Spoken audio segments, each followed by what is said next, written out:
बच्चों, आज हम महान कृष्ण भक्त कवि सूरदास जी के जीवन परिचय के बारे में जानेंगे।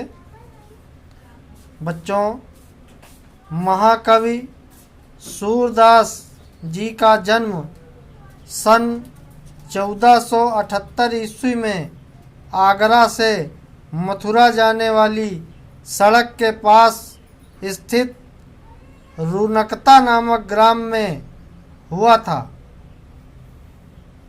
कुछ विद्वान इनका जन्म दिल्ली के निकट सीही ग्राम में मानते हैं। सूरदास जी के पिता का नाम पंडित रामदास था, जो कि सारस्वत ब्राह्मण थे। सूरदास जी जन्म से अंधे थे या नहीं, इस संबंध में विद्वानों में मतभेद हैं। कुछ विद्वान इन्हें जन्मांध मानते हैं, जबकि कुछ विद्वानों का कहना है कि श्री कृष्ण की बाल लीलाओं का जैसा वर्णन सूरदास जी ने किया है, वैसा कोई जन्मांध व्यक्ति नहीं कर सकता। परंतु सूरदास जी ने स्वयं को जन्मांध कहा है।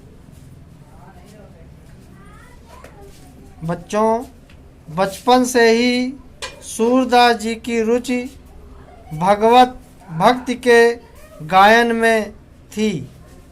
श्री वल्लभाचार्य जी ने इन्हें अपना शिष्य बना लिया और मथुरा के गऊ घाट में स्थित श्रीनाथ जी के मंदिर में इन्हें कीर्तन करने का भार सौंप दिया।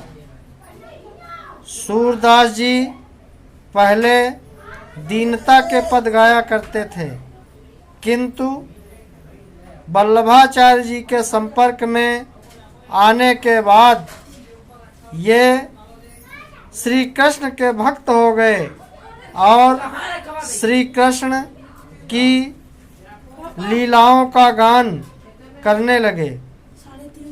वल्लभाचार्य के पुत्र विठलनाथ जी ने श्री कृष्ण के 8 भक्त कवियों का संगठन अष्टछाप के नाम से किया।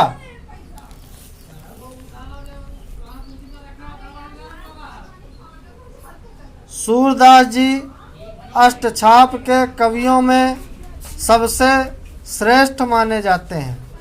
सूरदास जी की मृत्यु सन 1583 ईस्वी में गोवर्धन के पास पारसौली नामक ग्राम में हुई थी। अब हम सूरदास जी के साहित्यिक परिचय के बारे में जानेंगे। सूरदास ने अपने काव्य में भाव पक्ष को सर्वाधिक महत्व दिया। इन्होंने श्री कृष्ण के सगुण रूप के प्रति सखा भाव की भक्ति का निरूपण किया। इनके काव्य में वात्सल्य भाव की जो अभिव्यक्ति हुई है, उसका उदाहरण विश्व साहित्य में भी मिल पाना दुर्लभ है। इनके काव्य में राधा कृष्ण की लीला के विभिन्न रूपों का मनोहारी चित्रण हुआ है। भ्रमर गीत में गोपियों एवं उद्धव के संवाद के माध्यम से सूरदास जी ने अत्यंत मर्मस्पर्शी विरहपूर्ण स्थितियों का चित्रण किया है। भाषा बच्चों, सूरदास जी ने अपने काव्य में ब्रज भाषा का प्रयोग किया है। शैली, सूरदास के काव्य में दो प्रकार की शैलियाँ दिखाई देती हैं। नंबर 1, सरल शैली। इस शैली के अंतर्गत इस शैली में प्रवाह और सरलता है। इसे जनसाधारण भी समझ सकता है। अर्थात कहने का तात्पर्य यह है कि यह शैली सूरदास जी की सरल शैली है और इस शैली में लिखे गए काव्य को जनसाधारण के लोग भी आसानी से इसके अर्थ को समझ सकते हैं।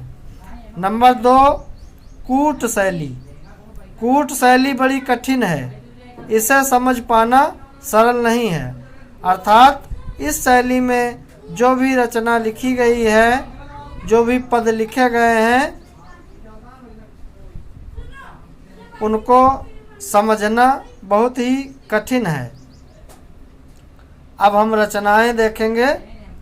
नागरी प्रचारणी सभा काशी की खोज तथा पुस्तकालय में सुरक्षित नामावली के अनुसार सूरदास के ग्रंथों की संख्या 25 मानी जाती है, किंतु इनके 3 ग्रंथ ही उपलब्ध हैं। नंबर 1, सूर सागर। नंबर 2, सूर सारावली। और नंबर 3, साहित्य लहरी। तो बच्चों, जैसा मैंने बताया कि सूरदास जी की रचनाओं में 3 रचनाएं ही उपलब्ध हैं।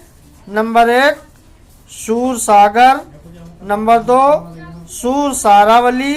और नंबर 3, साहित्य लहरी।